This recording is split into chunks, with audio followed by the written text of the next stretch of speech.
আসসালামু আলাইকুম বন্ধুরা, আশা করি আপনারা সকলেই ভালো আছেন। আজকে আমি একটি ফ্রিজের কাজ নিয়ে হাজির হয়েছি। এই ফ্রিজের নর্মাল চেম্বার লিক হয়েছে। ফ্রিজটি আজকে আমি নর্মাল চেম্বার নতুন করে রিপেয়ারিং করব। তো ভিডিওটা দেখতে থাকেন এবং ভিডিওটা ভালো লাগলে লাইক, কমেন্ট, সাবস্ক্রাইব ও পাশে থাকা বেল বাটনটি ক্লিক করে দিন পরবর্তী ভিডিওটি পাওয়ার জন্য। আজকের ফ্রিজটি হচ্ছে এলজি ফ্রিজ। তো এটা আপনার নর্মালে কাভার সিস্টেম। তো ভিতরে কাভারের ভিতর দিয়ে চেম্বার বাঁধা ছিল। তো এটা এখন আমি নতুন করে কভার পাইপ দিয়ে আমি চেম্বারটি বাঁধতাছি। তো দেখতে পাচ্ছেন ওই নর্মালের পিছনের কাভারটা আমি খুলে নিছি। তো এই যে এখানে আমি দুইটি পাইপ ঢুকাই নিছি, একটি আপনার নর্মাল থেকে আরেকটি আপনার সাকশন লাইনের পাইপ। তো আজকের লিকটি খুবই ক্ষুদ্র একটি লিক ছিল। তো মিটার সহজে আমি নামতে চাইনি। তো অনেকক্ষণ প্রেসার দিয়ে রাখার পর আমি সমস্যাটি ধরতে পারছি। তো এখন আমি নিচের চেম্বারে প্রেসার দিয়ে রাখছি, ডিপের চেম্বার। তো প্রেসার দেওয়া রাখছি, যে আমি এটা জানি যে নিচের চেম্বার ভালো, তারপরেও আমি প্রেসার দিয়ে রাখছি। তো এই যে আমার নর্মাল চেম্বারটি বাঁধা হয়ে গেছে। এখন আমি এখানে কাভারটা লাগাই দিব। এখন আমি ডিপের কাছে আইসা পড়ছি। তো এখানে আপনি ডিপে থেকে একটি পাইপ নর্মালের দিকে যাবে, ওইটা এখন আমি ব্লিচিং করে আটকে দিব। তো এর আগে আমি নর্মালের কাজটা শেষ দিতেছি। তো এখানে আমার কয়েকগুলা তার দেখতে পাচ্ছেন। এখানে আপনার থার্মোস্টার ছিল, থার্মোস্টারটা আমি খুলে নিছি, কারণ কাভার খোলার আগে থার্মোস্টারটা আগে খুলতে হয়।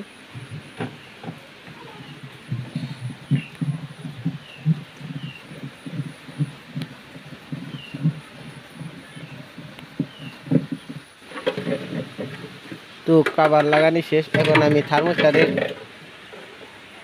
সেন্সরটা ভালো জায়গায় লাগাই নিব। তো আমার অটো কাজ করতে পারে।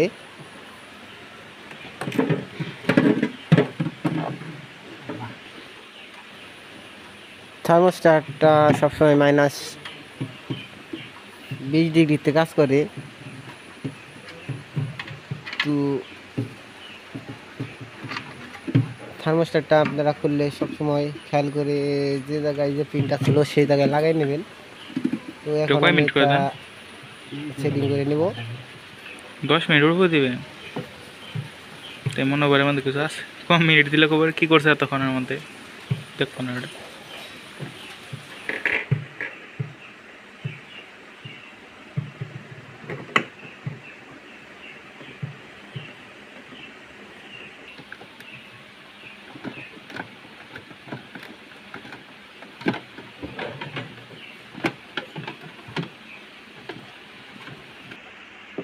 আছে অনেকগুলো নিয়ে না, আরো দুইটা ভাইয়ের কথা।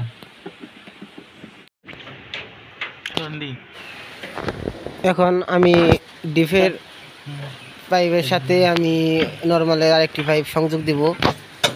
আরেকটি গেছে আমার কম্প্রেসারের দিকে সাকশন লাইন। তো যে এখান দিয়ে দেখা যাচ্ছে।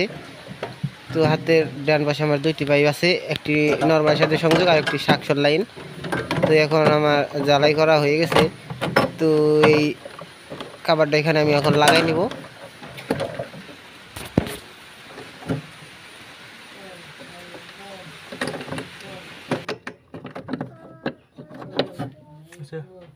না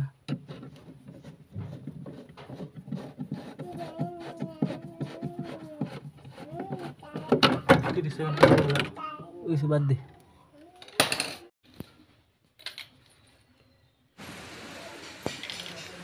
এখানে আমি এখন ওই ডয়ারটি দিয়ে দেখতেছি যে পাইপের জন্য কোনো দরজার সমস্যা হয় কিনা। তো বাসা বাড়িতে কাজ একটু ঝামেলা হয়ে যায়।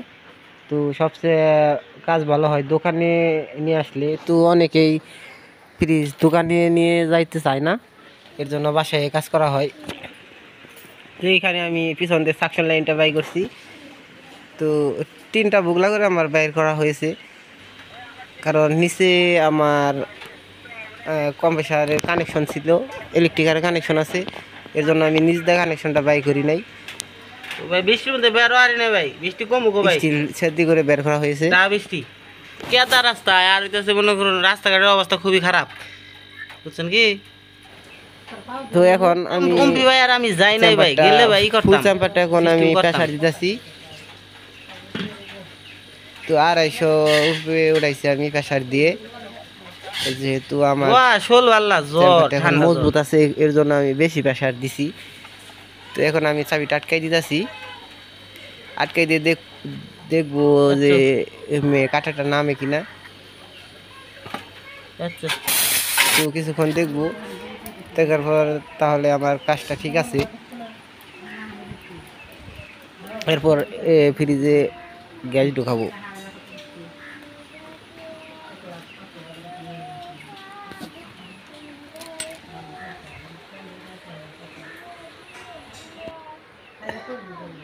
তো বন্ধুরা 5-10 মিনিট দেখার পর আমি চেম্বারে কোনো লিক পাই নাই।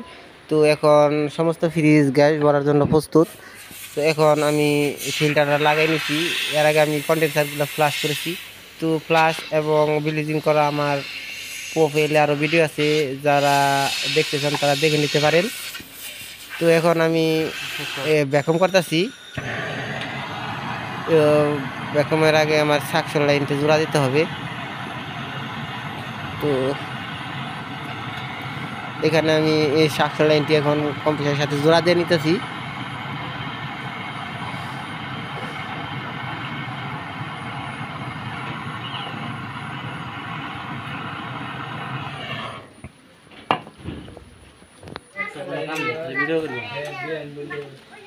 তো এখন ফ্রিজটা ভ্যাকুম করব, ভ্যাকুম করার পর গ্যাস চার্জ করা হবে।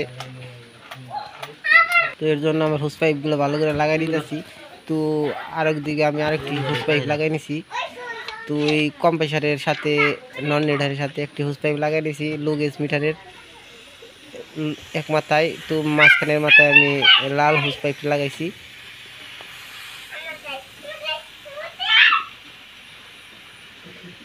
তো আমি এখন ওই যে দেখতে পাচ্ছেন, তো ভ্যাকুম হইতাছে, তো কাটা নিচের দিকে নামতেছে, রিল মিটারটি কাটা নিচের দিকে নামতেছে, -30 ডিগ্রিতে আসবে। -30 মার্কারি, সরি। তো এটা আমার অনেকক্ষণ করার পরে, কমসে কম 20-15 মিনিট করার পরে ফ্রিজে গ্যাস চার্জ করতে হয়।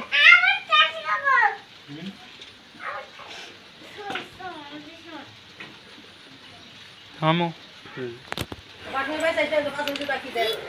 তো এখন আমি কম্প্রেসারে গ্যাসটা চার্জ করব।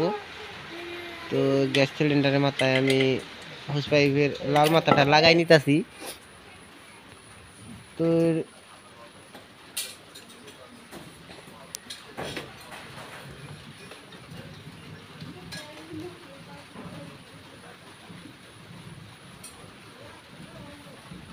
ভিতরের কাজ সম্পন্নই, অল কমপ্লিট।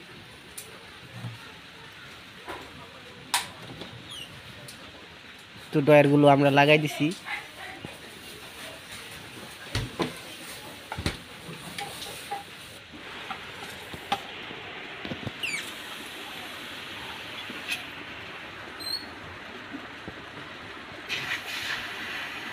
এখন হালকা হালকা আমি গ্যাস ছাড়া দিছি। তো গ্যাস ছাড়ার পরে আমার কম্প্রেসার থেকে ডিসচার্জ লাইন হয়ে পাস হয়ে আসতেছে। কন্ডেন্সারে আপনি হালকা ময়লা আছে, তো এগুলা আমি বের করে নিতেছি, কারণ এগুলা আপনার সমস্যা করতে পারে। তো আমি ফ্লাশ করে ময়লা বের বের করছি, হইলো? তারপর আমি সন্দেহটা দূর করে দিতেছি। তো এখন আমি এটা পার্কিং করা হয়ে গেছে। তো এটা আমি ফ্লাশ দিয়ে ভালো করে আটকে দিব। আটকে দেওয়ার পরে এটা আমি ব্লিচিং করে নিব।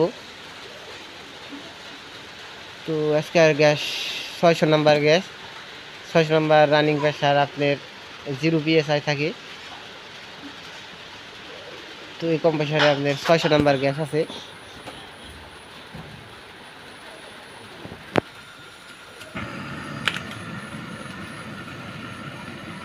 তো এটা এখন আমি ভালো করে ব্লিচিং করে নেব।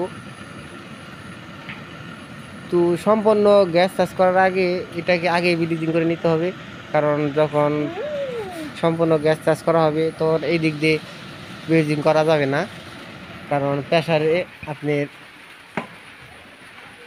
বের হয়ে যাবে গ্যাসটা। তো এখন আমি আস্তে আস্তে গ্যাসগুলো ছাড়তেছি। তো দেখতে পাচ্ছেন আমার মাইনাসে রয়েছে কাঁটাটা। তো জিরো শস্য হয়ে গেলে আমার গ্যাস চাষ করা হয়ে গেছে। তো আমার গ্যাস চাষ করা হয়ে গেছে। তো কাঁটাটা জিরো মাঝামাঝি আছে।